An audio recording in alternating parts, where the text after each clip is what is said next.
Hi Benji. Hello, how are you? Good, how are you? I'm good. I'm good. Tell me about your fit. What are you wearing?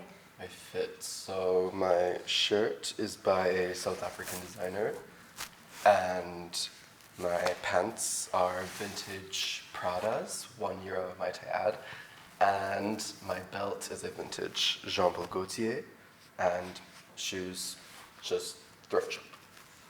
So, how would you explain fashion? Would you say it's your armor?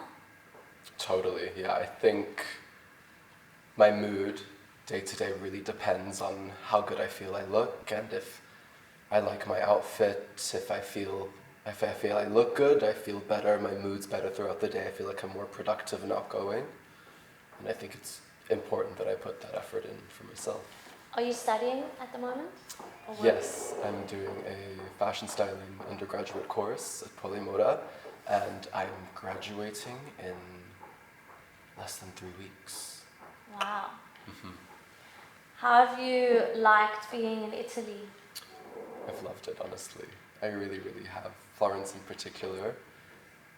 I think it's something very special, and just the character of it and the lifestyle, and I love being able to walk everywhere as well. And just the streets and the energy, especially in the summer, maybe not so much in the winter, but I feel like that goes for everywhere. Where did you grow up? I mainly grew up the last 10 years before I moved here in Cape Town in South Africa. So, is your style, would you say you in the Cape Town style? Has it influenced you? It's totally influenced me. I did a couple internships before I moved here in South Africa. There's a pretty cool fashion scene going on, honestly, and it's definitely influenced somewhat the way I dress now, but, always changing and evolving. How do you identify yourself? I identify as a man, maybe a gay man, more in particular. How was it growing up in South Africa as a gay man? I think I was also in a very privileged situation, and I went to a school that had an anti-bullying policy, and for the most part I didn't experience any physical violence, and I was very lucky in that sense. And your family life? How was it growing up? My parents, I'm also, again, very lucky to have two super accepting parents. I grew up with both of my parents having gay, queer friends throughout my entire life, honestly. That's really nice because I don't think a lot of gay men have the same experience. Definitely not. I'm a rare case. I'm a very rare and lucky case, I'd say. So, the gay community, I'm excited to talk to you Oh about this. my gosh. How would you describe it in one word? Oh my gosh. In one word, I just need to start off by saying that I think the gay community is very different to the overall queer community. Very, very different. I think if we're talking strictly gay, cis men, I think obviously it's still LGBTQ and there's something quite liberating about it, but maybe there's more of a judgmental or strict or more of a box you have to fit in, I'd say, which is kind of contradictory. Yeah, that is it's surprising. It's very surprising. So, would you say there's toxic elements in it? Yes. Like what? I'd say when it comes to mainly the way you look, I think, especially in gay communities, gay clubs, where it's predominantly men, I'd say people don't want as much to do with you if you're not considered very conventionally attractive or conventionally masculine. I think that's another big thing, but yeah, it's not great, and it's very contradictory to what I think the whole LGBTQ movement stands for. So you feel that there's a focus on body image and needing to look a specific way? Very much so. I mean, obviously there's different areas, but I feel like you have to be perceived as conventionally attractive, the way your entire appearance is, not maybe body in a sense where you have to either be super fit or you have to either be super thin, and you have to fit into one of those categories. Which again, I'm talking about categories when this is supposed to be a freeing, liberating space, but it's not really the case at the moment, I'd say. Yeah, I think with a lot of things in life, it starts out to be the right message, and then it gets blurred, and Yeah. I'd say it's different with queer spaces. Queer spaces, if we're talking umbrella term LGBTQ, I'd say there's definitely still that freeing aspect where you come as you are and you're accepted as you are. Because I feel, yeah. Have you ever struggled with body image? Totally, yeah. Yeah, definitely. I think almost everyone has struggled with body image at some point in their lives where you either want to be bigger, you want to be more muscular, or if you want to be thinner. But I think for me, maybe it's always stemmed from, I think I've always just wanted other people to like me, maybe, or be attracted to me. I think that's something that's very important to me, and I wish it wasn't so important to me, but we've got things to work on, I guess. So you feel like you're not being true to yourself at times?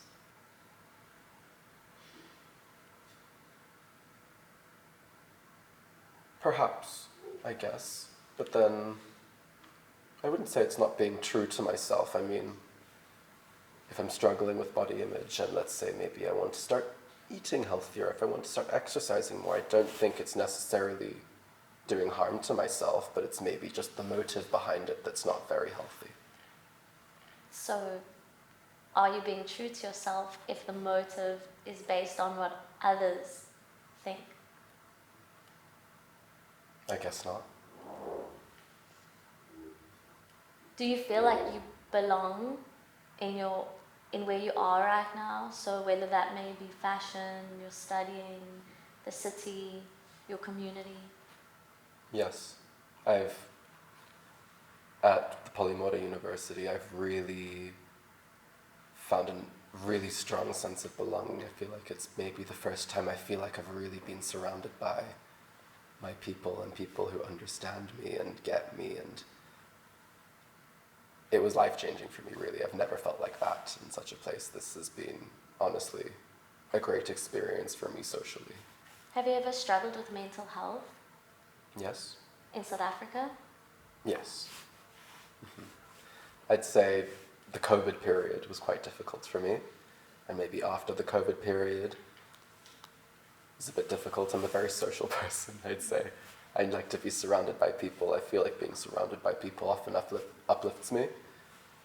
But I've also recently learned to appreciate my alone time, and I've learned how to be alone. And that was a really important thing for me to learn and experience. And Definitely, because there's a thin line between being alone and feeling lonely. yeah. So you felt lonely in South Africa, Yeah, I'd say so. and now you're not alone. I'm definitely not alone.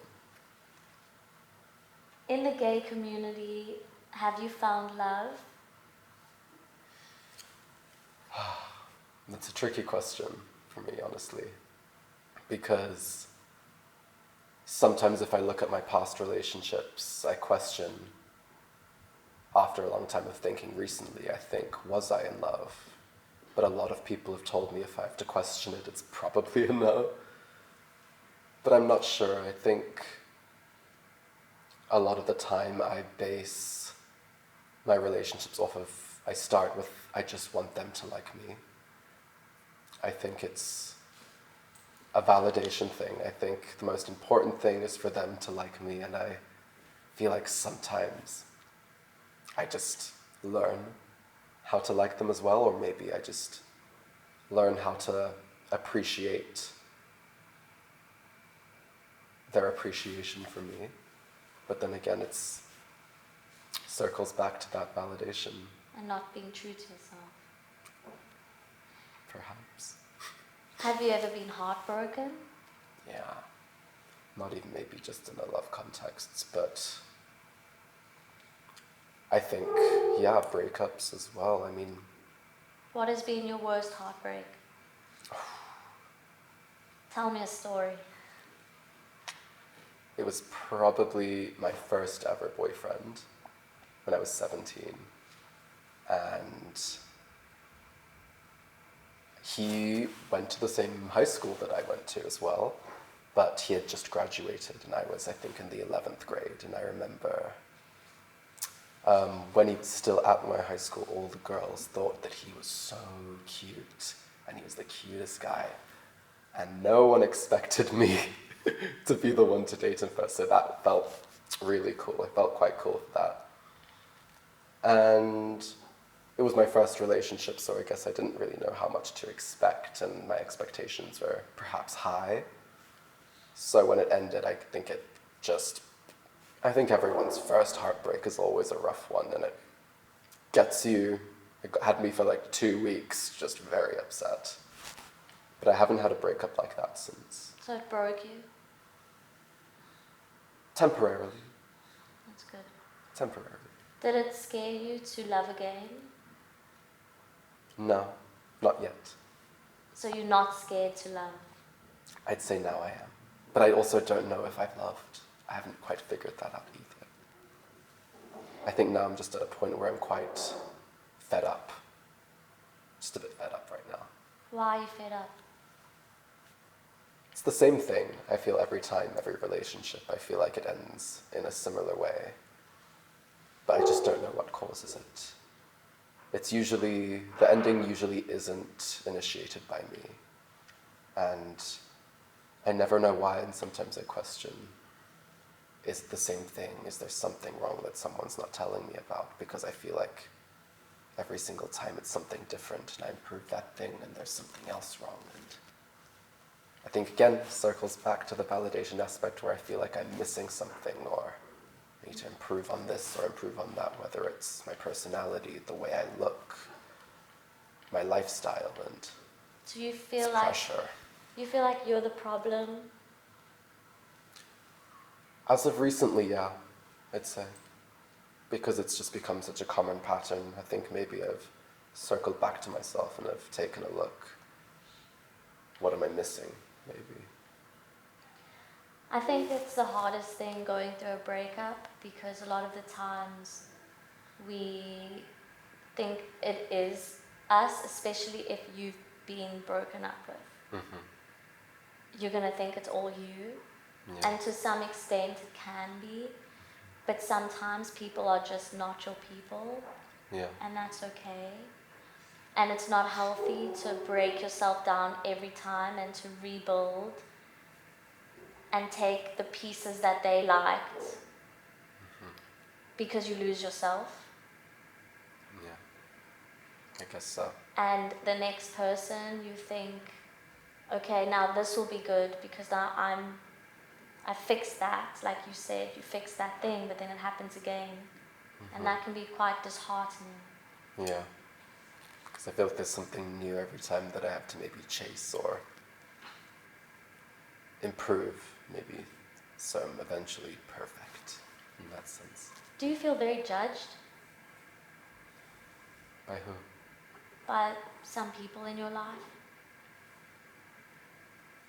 Do you feel like you're always needing... I'm not judged by. I think I've got very good friends, and I don't think they judge me. But I think when it comes to perhaps more romantic encounters, definitely. I feel like I'm always under a microscope or a magnifying glass. I feel like I'm always being studied or searched for flaws.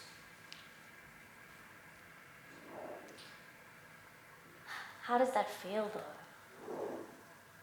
It's a lot. I feel like it's a lot of work, and it's a lot of perhaps pretending and acting and Yeah, shrinking, performing. yeah, I guess, yeah. Yeah. Because I just don't want that cycle to repeat, because I feel like my relationship's ending. I feel like it's happening in a similar way, and it's a cycle, and I don't know. You're trying to protect yourself from heartbreak. I wish I would more, actually. Yeah. I don't really protect myself as much as I should. I think when people have left us, it scars us, and then we try to change so that the next person doesn't leave us. Yeah. And it's very toxic to do that to ourselves. A lot of people do it, so you're not alone. I think we just have to get to a point where we say, fuck it. If someone is going to leave, they're going to leave. If someone doesn't like this, I don't care. I like this. I like me. And I can't keep changing every part of me, because then I won't be me. It's one to ponder on, for sure. I haven't thought about it like that yet. It's very hard, and a lot of people go through this. Yeah, I guess. So, in the gay community, would you say there's a thin line between sexual assault? Very, very thin line. Because I've heard from a lot of men stories, and I think the perception is that because it's very freeing and there's no judgment, that things like drugs and all of that I think it crosses over into... I think when it comes to sexual assaults, I think overall, 90, don't know what the stats are percent of the time, it's the men problem. And especially in maybe spaces where it's primarily men. I mean, yeah, it can come across like that, but I also, yeah, maybe in clubs and bars, but I feel like in clubs and bars, I feel like there's a thin line everywhere. Now that I think about it, in straight clubs and gay clubs, I mean, there's always that creepy guy trying to grind on you from the back, you know? How do you deal with it? I feel like, personally, I mean, I'd turn around and say, can I swear? Yeah. Personally, I'd turn around and say, fuck you. Second time around, maybe. Because it's a very uncomfortable situation. Yeah, sexual assault is one thing that really makes me angry, especially if I'm out with maybe my girlfriends and there's some guy. Nothing makes me more upset. I think it's the lowest of the low, one of the worst things that you can do to a person. And it's just so violating and disgusting, and that's something that really, really upsets me. So you've had it done to you? Yeah. What does that do to you as a person? I mean, I'd say I'm still maybe processing it in my own way. So I don't maybe have all the answers yet, but I think everyone's reaction to an assault is very different. A lot of people become scared of sex, and a lot of people become very hypersexual, I'd say. Maybe that was my way of coping with it, perhaps, and maybe that led to my issues of validation and wanting to be loved and liked, and yeah. What would you say to someone that has experienced it?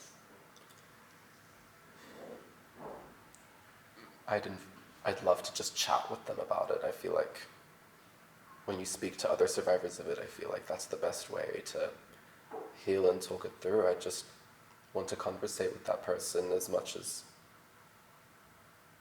yeah, I'd just love to talk. I think talking is the healthiest way to cope with it. Do you think for men in general, whether they're gay or straight, do you think this is a topic that isn't spoken about enough? It's getting there. It's getting more spoken about, I'd say. There's a lot more awareness raised on it. But it's something that's, I guess, been happening since the beginning of human beings. I mean, a lot of the time men just don't know how to control their urges, and everything goes out the window, and it's strange to think about, because never in my life have I personally as a man ever thought of doing such a thing to someone. Ever. So it's completely mind-boggling that how these people must have developed this mindset. I just don't understand it. But do you feel like as a man you have this instinct that when something happens like that, you need to, quote unquote, man up and be okay and be strong? I, again, was lucky where I was raised in a where I was taught it's okay to cry. I was taught that from a young age, and not a lot of men were.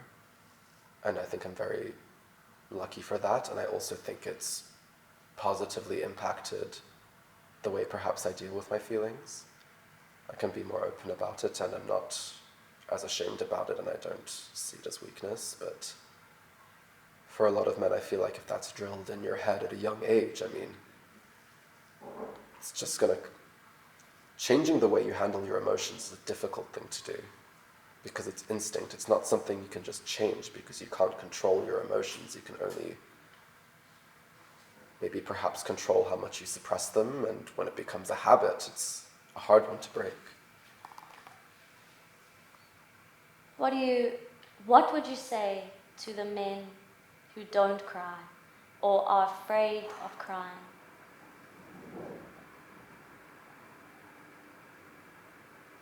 I don't know, because I've sometimes had moments where I find it difficult to cry, not because I find it diminishing or humiliating in any way. Sometimes, even if I'm not doing well, I find it hard to cry, and I haven't gotten to the bottom of that yet. But yeah, I honestly wish I knew what to say, but I don't have the answer to that one. What would you say to your younger self? That's all. No. Like say the... sorry, I didn't say it. Like you reply, and then you say at the end, that's Okay, all. gotcha. Yeah. Let's go again. Yeah, babe. Okay. What would you say to your younger self? I would tell him